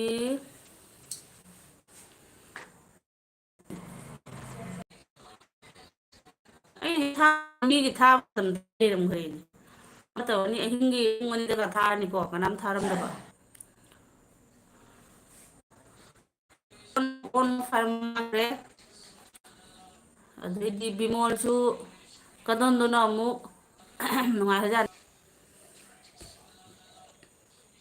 ꯃꯥꯡꯂꯦꯝꯕꯅ ꯀꯁꯥꯅꯗꯤ ꯏꯝꯐꯥꯜꯗ ꯂꯥꯛꯑꯣ ꯁꯥꯃꯨ ꯃꯈꯣꯡꯗ ꯐꯪꯕꯅꯦ ꯕꯤꯟꯁ ꯑꯗꯨꯅꯤ ꯁꯥꯃꯨ ꯃꯈꯣꯡꯗꯣ ꯀꯩꯅꯣꯗ ꯑꯩꯈꯣꯏ ꯏꯆꯦꯅ ꯃꯥꯏ ꯅꯨꯄꯥꯅ ꯐꯣꯟ ꯇꯧꯔꯛꯑꯦ ꯅꯍꯥꯟ ꯅꯪꯅ ꯁꯥꯃꯨ ꯃꯈꯣꯡꯗ ꯃꯅꯤꯄꯨꯔꯗ ꯁꯥꯃꯨ ꯃꯈꯣꯡ ꯎꯕꯗꯣ ꯁꯥꯃꯨꯗꯨꯕꯨ ꯀꯨꯜꯍꯧꯕ꯭ꯔꯥ ꯂꯦꯞꯍꯧꯕ꯭ꯔꯥ ꯍꯥꯏꯅ ꯇꯣꯟꯗꯥꯡ ꯌꯨꯝꯅꯥꯝ ꯌꯥꯝꯅ ꯌꯥꯝꯅ ꯌꯦꯡꯕ ꯌꯥꯔꯦ ꯆꯞꯄꯦ ꯆꯠꯄꯦ ꯍꯥꯏꯕ ꯌꯨꯝꯅꯥꯝꯅꯤꯅꯦ ꯑꯩꯁꯨ ꯌꯨꯝꯅꯥꯝ ꯅꯤꯉꯣꯜꯅꯤ ꯇꯈꯦꯜꯁꯨ ꯌꯨꯝꯅꯥꯝ ꯅꯤꯉꯣꯜꯅꯤ ꯆꯦꯟꯕꯅꯤ ꯃꯣꯏ ꯑꯩꯈꯣꯏꯇꯅꯤ ꯆꯦꯟꯕꯅꯤ ꯃꯣꯏ ꯑꯩꯈꯣꯏꯇꯅꯤ ꯃꯪꯂꯦꯝꯖꯥꯎ ꯍꯣꯏ ꯍꯥꯏꯔꯦꯀꯣ ꯃꯅꯤꯄꯨꯔꯗ ꯂꯥꯛꯀꯅꯤ ꯍꯥꯏꯌꯦ ꯆꯠꯂꯨ ꯁꯤꯅꯦ ꯑꯩꯈꯣꯏ ꯃꯌꯥꯝ ꯍꯧꯅꯔꯒ ꯑꯃꯨꯛꯇꯪ ꯅꯣꯏꯗꯤ ꯅꯆꯥꯅꯁꯨ ꯆꯥꯎꯔꯕꯅꯤꯅ ꯋꯥꯏ ꯁꯪꯉꯤꯗꯣ ꯑꯩꯇ ꯉꯥꯏꯔꯦ ꯇꯧꯔꯤꯁꯦ ꯊꯦꯡꯅ ꯎꯍꯩ ꯄꯥꯟꯕ ꯍꯥꯏꯗꯣ ꯃꯌꯥꯝ ꯚꯥꯏ ꯑꯩ ꯋꯥꯔꯦ ꯀꯥꯅꯣꯟꯕꯂꯥ ꯋꯥꯔꯦ ꯍꯥꯏꯌꯦ ꯍꯣꯏ ꯍꯣꯏ ꯀꯥꯅꯣꯟꯕꯂꯥ ꯍꯦꯛ ꯍꯦꯛ ꯂꯥꯛꯄꯤꯌꯨ ꯅꯆꯦꯒꯤ ꯑꯩꯗꯤ 44ꯗꯤ ꯁꯨꯗ꯭ꯔꯤꯌꯦ ꯑꯩꯁꯦ ꯑꯗꯨꯗꯤ ꯀꯥꯅꯣꯟꯕꯂꯥꯅ ꯍꯜꯂꯦ ꯑꯩꯉꯣꯟꯗꯒꯤ ꯑꯩ 44 ꯁꯨꯗ꯭ꯔꯤ ꯑꯗꯩꯗꯤ ꯀꯁꯥ ꯅꯟꯗꯤꯅ ꯑꯩ ꯆꯥꯛ ꯆꯥꯔꯨꯒꯦꯀꯣ ꯆꯥꯗ꯭ꯔꯤꯕꯣ ꯍꯧꯖꯤꯛꯐꯥꯎ ꯊꯦꯡꯉꯦ ꯐꯔꯦ ꯐꯔꯦ ꯆꯥꯔꯨꯔꯣ ꯇꯈꯦꯜꯅ ꯑꯩꯁꯨ ꯌꯨꯝꯅꯥꯝꯅꯤ ꯇꯈꯦꯜꯁꯨ ꯌꯨꯝꯅꯥꯝꯅꯤ ꯑꯗꯨ ꯁꯥꯃꯨ ꯃꯥꯁꯨ ꯌꯨꯝꯅꯥꯝꯅꯤꯗꯨ ꯁꯥꯃꯨ ꯃꯥ ꯅꯨꯡꯁꯤꯕꯤꯁꯨ ꯒꯦꯝꯅꯦ ꯉꯥꯏꯍꯥꯛ ꯇꯧꯔꯨꯕ ꯅꯪꯒꯤ ꯒꯦꯝꯁꯤꯅꯅꯦ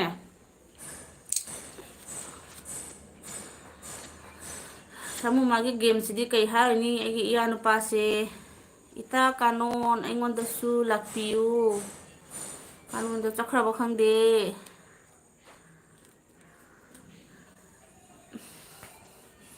ꯀꯔꯤꯅꯣ ꯈꯪꯗꯦ ꯂꯋꯥꯏꯒꯁꯦ ꯂꯣꯏ ꯀꯨꯠꯇꯅ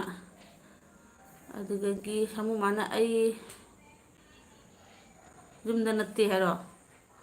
ꯑꯣ ꯇꯈꯦꯜꯒꯤ ꯏꯇꯥ ꯑꯃ ꯐꯪꯈ꯭ꯔꯦꯅ ꯇꯧꯋꯤ ꯂꯥꯁꯦ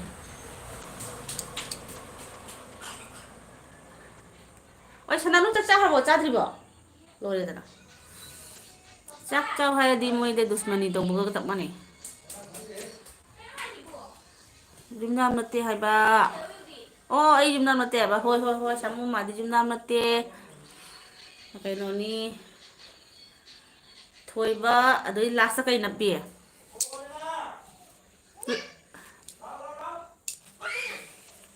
ꯗꯥ ꯕꯤꯅꯣꯠ ꯆꯠꯈ꯭ꯔꯕꯣ ꯈꯪꯗꯦ ꯍꯧꯖꯤꯛꯇ ꯑꯣꯟ ꯍꯥꯏꯅ ꯂꯩꯔꯝꯃꯒ ꯇꯨꯝꯈ꯭ꯔꯕ꯭ꯔꯥ ꯅꯠꯇ꯭ꯔꯒꯅ ꯃꯥꯒꯤ ꯕꯣꯟꯙꯨ ꯃꯌꯥꯝ ꯌꯥꯎꯗꯦꯅ ꯍꯥꯏꯗꯣꯛꯈ꯭ꯔꯖꯥꯠꯂꯣ ꯍꯥꯏꯗꯣꯛꯑꯝꯃꯅꯤ ꯄꯥꯒ ꯂꯣꯏꯁꯤꯟꯖꯔꯒꯦ ꯑꯩ ꯃꯅꯤꯄꯨꯔ ꯆꯠꯄꯗꯁꯨ ꯂꯣꯏꯅ ꯎꯕ ꯐꯪꯒꯅꯤ ꯀꯥꯏꯅ ꯚꯥꯞꯇꯒ ꯑꯩ ꯇꯝꯃꯒ ꯆꯠꯂꯤꯅꯤꯁꯦ ꯑꯗꯨꯒꯤꯅꯤꯅꯦ ꯂꯥꯏꯔꯤꯛ ꯊꯥꯏꯗꯣ ꯑꯩꯒꯤ ꯔꯤꯌꯦꯜ ꯅꯦꯝ ꯁꯦꯛ ꯑꯂꯤ ꯈꯥꯟ ꯑꯣ ꯌꯥꯝ ꯐꯖꯩꯌꯦ ꯁꯦꯛ ꯑꯂꯤ ꯈꯥꯟ ꯍꯥꯏꯁꯦ ꯊꯥꯕꯨ ꯊꯥꯖꯔꯨꯗꯦ ꯅꯪꯅ ꯊꯣꯏꯕ ꯍꯥꯏꯗꯨꯒ ꯑꯗꯨꯃꯥꯏꯅ ꯁꯨꯝ ꯊꯣꯏꯕꯒ ꯅꯞꯅꯕ ꯀꯩꯅꯣꯝ ꯑꯣꯏꯔꯝꯗꯧ ꯃꯥꯜꯂꯤ ꯊꯣꯏꯕꯁꯤꯗꯤ ꯑꯩꯒꯤ ꯃꯤꯡ ꯅꯠꯇꯦꯕ ꯑꯗꯨꯗꯤ ꯀꯔꯤꯅꯣ ꯑꯗꯨꯗꯤ ꯑꯗꯨꯗꯤ ꯌꯨꯝꯗ ꯀꯧꯕ꯭ꯔꯥ ꯊꯣꯏꯕ ꯈꯔ ꯀꯔꯤꯅꯣꯕ ꯑꯩ ꯍꯥꯏꯗꯤ ꯌꯨꯝꯗ ꯀꯧꯕ ꯃꯤꯡꯂꯥ ꯗꯅ ꯊꯣꯏꯕ ꯍꯥꯏꯔꯒ ꯈꯪꯅꯩ ꯏꯆꯥꯅꯨꯄꯥꯗ ꯀꯧꯖꯔꯝꯒꯅꯤ ꯀꯥꯏꯅ ꯀꯅꯥꯝ ꯂꯩꯇꯦꯅꯦ ꯂꯣꯏ ꯆꯦꯟꯈ꯭ꯔꯦ ꯁꯨꯃꯥꯏꯅ ꯇꯧꯕꯅꯤꯅꯦ ꯏꯕꯦꯝꯃꯣ ꯍꯥꯏꯅ ꯆꯤꯡꯅꯔꯒ ꯆꯪꯉꯣꯏꯁꯤꯒ ꯍꯥꯏꯅꯕ ꯃꯥꯜ ꯀꯩꯗꯧꯔꯒꯦ ꯅꯦꯠꯁꯤꯕꯨ ꯀꯩꯅꯣ ꯋꯥꯔꯁꯨ ꯋꯥꯅ ꯑꯗꯨ 7 ꯃꯤꯅꯤꯠ ꯈꯛꯇꯪꯒ ꯂꯩꯕꯤꯔꯣ ꯁꯨꯃꯥꯏꯅ ꯇꯧꯔꯤ ꯅꯛꯁꯜꯂꯁꯨ ꯀꯥꯏꯗ꯭ꯔꯦ ꯊꯤꯔꯤꯔ ꯐꯖꯔꯤꯔꯥ ꯒ꯭ꯌꯥꯟ ꯇꯥꯗ꯭ꯔꯦ ꯐꯅ ꯇꯧꯔꯗꯤ ꯇꯨ ꯅꯠꯇ꯭ꯔꯥ ꯊꯤꯕ꯭ꯔꯥ ꯐꯖꯕ꯭ꯔꯥ ꯈꯪꯗ꯭ꯔꯦꯗꯅ ꯁꯤꯗꯤ ꯆꯃꯝꯅꯔꯗꯤ ꯎꯄꯥꯏ ꯂꯩꯇꯦ ꯀꯅꯥꯗ ꯁꯥꯎꯗꯣꯏꯅꯣ ꯑꯗꯨꯅꯤ ꯈꯪꯗꯦ ꯑꯩꯗꯤ ꯑꯩꯉꯣꯟꯗꯒ ꯁꯨꯡꯂꯥꯏ ꯂꯥꯛꯄꯤꯗꯕ ꯑꯩꯅ ꯂꯥꯏꯕ ꯍꯥꯏꯗꯣ ꯈꯪꯗ꯭ꯔꯤꯉꯩꯗ ꯐꯥꯎ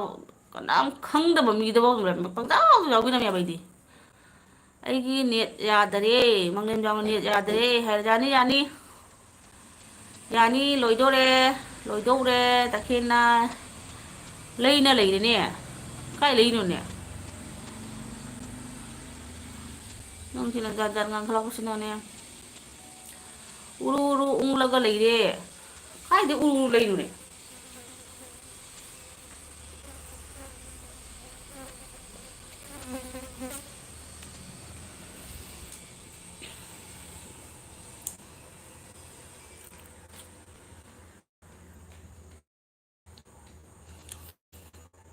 ꯂꯩꯔꯤꯕꯣ ꯍꯧꯖꯤꯛꯁꯨ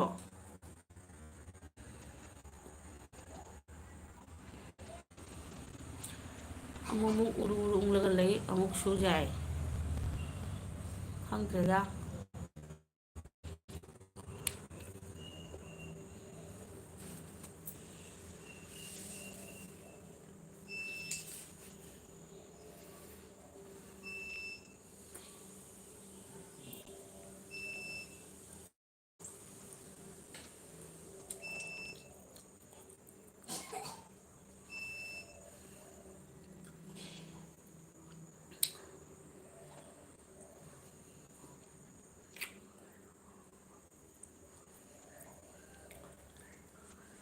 ꯁ꯭ꯂꯤꯞꯄꯤꯡ ꯇꯥꯏꯝ ꯑꯣꯏꯔ ꯃꯥꯟꯅꯦ ꯅꯪ ꯇꯨꯝꯅꯤꯡꯉꯛꯑꯃꯅꯦꯕ ꯈꯔ ꯈꯔ ꯑꯩꯗꯤ ꯇꯨꯝꯕꯨ ꯇꯨꯝꯅꯤꯡꯉꯦ ꯅꯨꯡꯗꯥꯡ ꯇꯨꯝ ꯐꯪꯍꯧꯗꯕꯒꯤ ꯀꯩꯒꯤ ꯇꯨꯝ ꯐꯪꯍꯧꯗ꯭ꯔꯤꯕ ꯆꯥꯛ ꯆꯥꯔꯕꯣ ꯅꯪꯕꯨ ꯇꯈꯦꯜ ꯑꯣ ꯉꯥꯏꯍꯥꯛ ꯂꯥꯛꯑꯣ ꯍꯥꯏꯁꯤꯅꯤ ꯂꯥꯛꯑꯔꯣꯏ ꯂꯥꯛꯑꯔꯣꯏ ꯂꯥꯛꯑꯁꯨ ꯉꯁꯥꯏꯒꯤꯗꯨꯗꯤ ꯑꯗꯨꯝ ꯒꯨꯔꯥꯏ ꯐꯤꯔꯥꯏꯒ ꯑꯗꯨꯝ ꯑꯣꯏꯗꯣꯏꯅꯤ ꯑꯇꯩ ꯍꯦꯜꯂꯔꯣꯏ ꯍꯦꯜꯂꯔꯣꯏ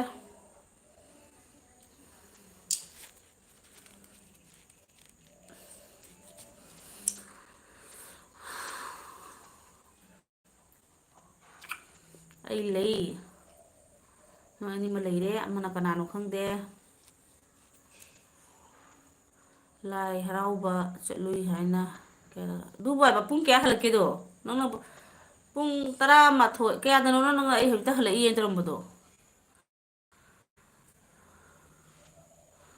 ꯑꯣ ꯍꯧꯖꯤꯛꯇ ꯍꯜꯂꯛꯏ ꯀꯥꯏꯅ ꯇꯧꯔꯝꯗꯥꯏ ꯅꯪ ꯉꯔꯥꯡ ꯆꯥꯗ꯭ꯔꯤ ꯆꯥꯛ ꯊꯤꯔꯤ ꯆꯥꯔꯣ ꯆꯥꯛ ꯆꯥꯗ꯭ꯔꯤꯉꯩꯗ ꯇꯨꯝꯅꯤꯡꯉꯦ ꯍꯥꯏꯁꯤꯕꯨ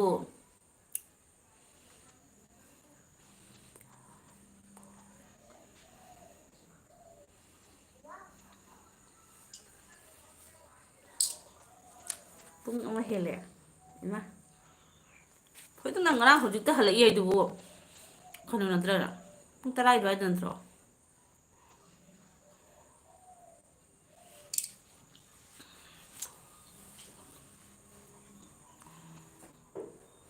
ꯍꯜꯂꯛꯏ ꯍꯥꯏꯕ ꯅꯠꯇꯦꯅꯦ ꯂꯥꯏ ꯍꯔꯥꯎꯕ ꯂꯩ ꯍꯥꯏꯕꯅꯤ ꯑꯣ ꯖꯔꯛꯇꯅ ꯇꯧꯔꯣꯏꯅ ꯃꯥꯏꯕꯤꯒꯅ ꯖꯒꯣꯏꯒ ꯉꯥꯏꯍꯥꯛ ꯁꯥꯔꯨ ꯌꯥꯗ꯭ꯔꯣ ꯁꯥꯔꯨꯗ꯭ꯔꯣ ꯑꯣꯏꯅꯅ ꯇꯨꯝꯁꯤ ꯂꯥꯛꯑꯣ ꯇꯨꯝꯃꯁꯤ ꯂꯥꯛꯑꯣ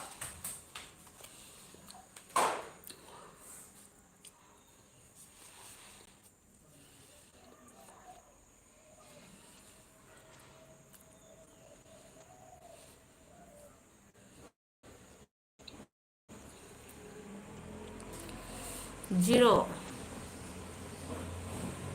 ꯃꯤ ꯖꯤꯔꯣ ꯎꯝ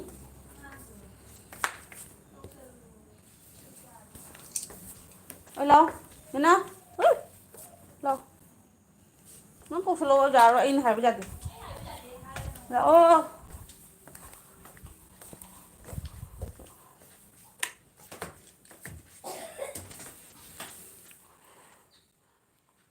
ꯇꯥꯡꯈꯨꯜ ꯊꯣꯛꯄ ꯌꯦꯡꯒꯦ ꯍꯥꯏꯅ ꯉꯥꯏꯔꯤꯗ ꯇꯥꯡꯈꯨꯜ ꯊꯣꯛꯄ ꯍꯥꯏꯔ ꯀꯩꯅꯣ ꯇꯧꯕꯗꯣ ꯅꯠꯇ꯭ꯔꯣ ꯈꯥꯃꯦꯟ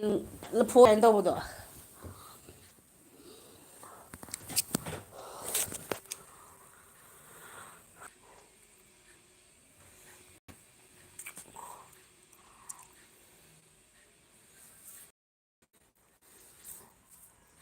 ꯍꯧꯖꯤꯛꯇ ꯃꯥꯒꯤ ꯑꯩꯅ ꯂꯥꯏꯚ ꯑꯣꯏ ꯃꯥꯅꯦ ꯍꯥꯏꯅ ꯀꯃꯦꯟ ꯏꯔꯒꯅꯦ ꯚꯤꯗꯤꯑꯣ ꯑꯣꯏꯔ ꯃꯥꯅ ꯀꯔꯝ ꯇꯧ ꯂꯩꯔꯝꯃꯤ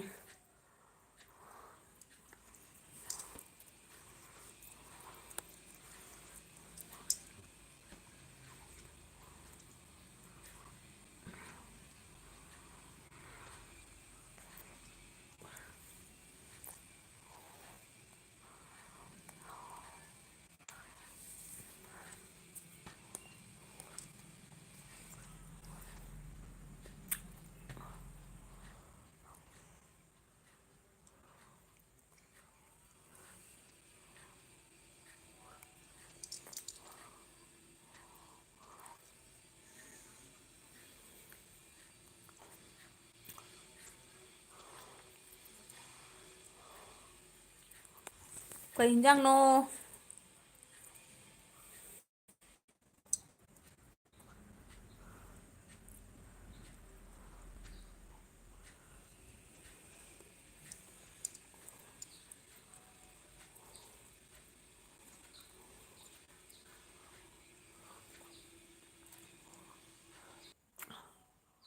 ꯉꯧꯊꯣꯡ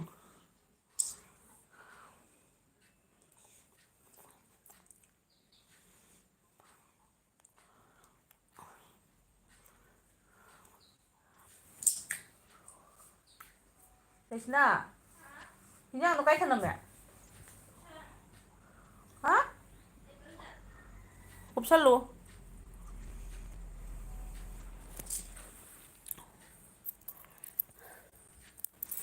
ꯁꯣꯠꯀꯠꯂꯨꯕ꯭ꯔꯥ ꯍꯥꯏꯕꯨ ꯑꯇꯩꯁꯨ ꯀꯤꯗꯅ ꯃꯤꯒ ꯂꯣꯏ ꯃꯥꯡꯗꯣꯛꯈ꯭ꯔꯦ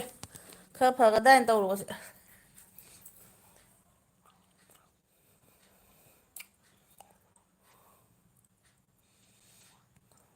ꯗ꯭ꯔꯤꯝ ꯂꯥꯏꯠ ꯊꯥꯟꯕꯒ ꯃꯥꯜꯂꯤꯅꯦ ꯁꯤꯒꯤ ꯀꯩꯅꯣꯗ ꯊꯝꯃꯗꯤ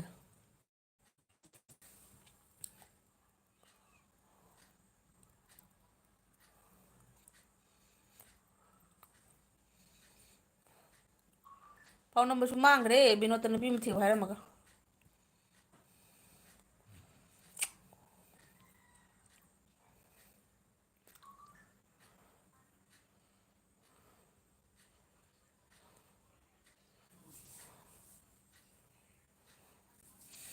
ꯀꯅꯥ ꯀꯅꯥ ꯂꯩꯒꯦ ꯑꯇꯩ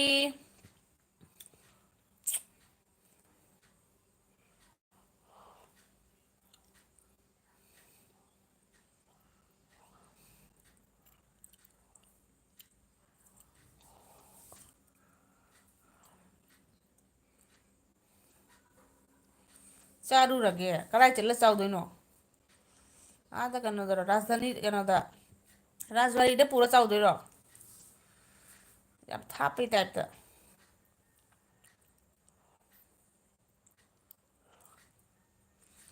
ꯅꯣꯏꯒꯤꯗꯤ ꯃꯤ ꯌꯥꯝ ꯂꯩ ꯏꯕꯦꯝꯃ ꯑꯩ ꯑꯃ ꯉꯥꯏꯍꯥꯛ ꯊꯣꯛꯈ꯭ꯔꯁꯨ ꯀꯔꯤꯝ ꯍꯥꯏꯖꯥꯏ ꯂꯩꯄꯣꯟꯇꯦ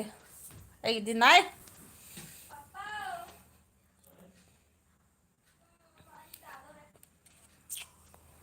ꯑꯩꯒꯤ ꯔꯥꯁꯕꯥꯔꯤꯗ ꯍꯥꯏꯅꯤ ꯆꯥꯛ ꯊꯣꯡꯉꯨꯈꯤꯒꯦ ꯍꯥꯏꯗꯣ ꯀꯩꯅꯣꯒꯤ ꯃꯣꯅꯤ ꯉꯥꯉꯣꯝꯒꯤ ꯏꯆꯦ ꯑꯩ ꯆꯥꯛ ꯑꯝꯇ ꯊꯣꯡꯉꯨꯈꯤꯒꯦ ꯍꯥꯏꯕꯗꯣ ꯑꯩꯅ ꯅꯪ ꯆꯥꯛꯁꯤꯕꯨ ꯀꯗꯥꯏ ꯆꯠꯂꯒ ꯊꯣꯡꯉꯨꯗꯣꯏꯅꯣ ꯊꯥꯞꯄ꯭ꯔꯥ ꯍꯥꯏꯗꯣ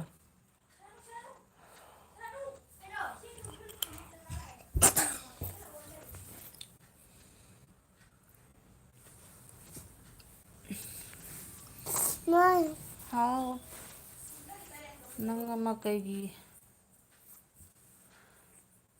ꯊꯣꯛꯇꯣꯏꯕ ꯑꯦ ꯉꯁꯥꯏ ꯕꯦꯇ꯭ꯔꯤꯒ ꯃꯨꯠꯂꯨꯗꯅ ꯏꯕꯦꯝꯃ ꯂꯥꯟꯅꯤ ꯀꯩꯅꯣ ꯆꯥꯔꯖꯔ ꯄꯗ꯭ꯔꯥꯡ ꯂꯥꯎ ꯇꯥꯔꯛꯇꯅ ꯑꯩ ꯅꯨꯡꯗꯥꯡ ꯍꯧꯒꯠꯂꯒ ꯆꯥꯔꯖ ꯇꯧꯔꯝꯁꯤꯔꯥ ꯍꯥꯏꯅꯗꯤ ꯈꯜꯂꯒ ꯇꯟꯅ ꯇꯧꯗ꯭ꯔꯕ ꯅꯣꯡꯉꯥꯜꯂꯒꯗꯤ ꯃꯨꯠꯂꯨꯔꯦ ꯑꯃꯅꯤ ꯏꯈꯠꯂꯨꯔꯒ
ꯆꯥꯛ ꯆꯥꯕꯗꯣ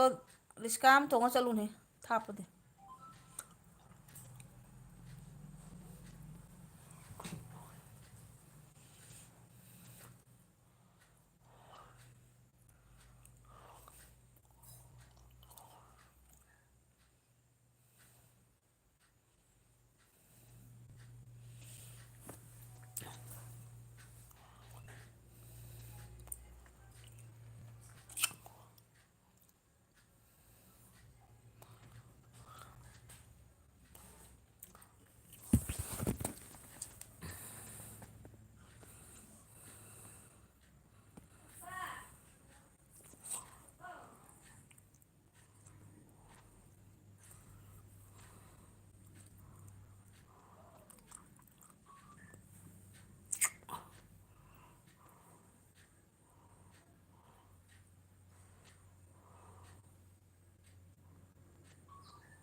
ꯁꯅꯥꯅꯨ ꯆꯥꯛ ꯆꯥꯎꯅꯦ ꯅꯪꯒꯤ ꯍꯤꯟꯖꯥꯡ ꯂꯩꯕꯅꯤ ꯉꯔꯥꯡꯒꯤꯗꯣ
ꯉꯥꯏꯈꯣꯅꯦ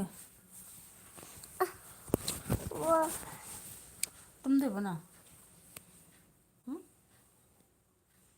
ꯖꯝꯕꯥꯁꯨ ꯇꯧꯍꯧꯗ꯭ꯔꯦ ꯖꯝꯕꯥ ꯇꯧꯁꯤꯔꯣ ꯖꯝꯕꯥ ꯖꯝꯕꯥ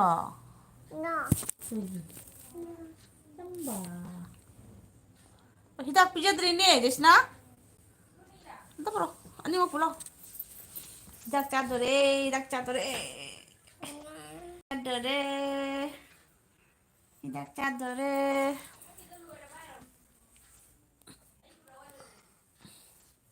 Lao silent thang ge lao. पूरा का पूरा साइलेंट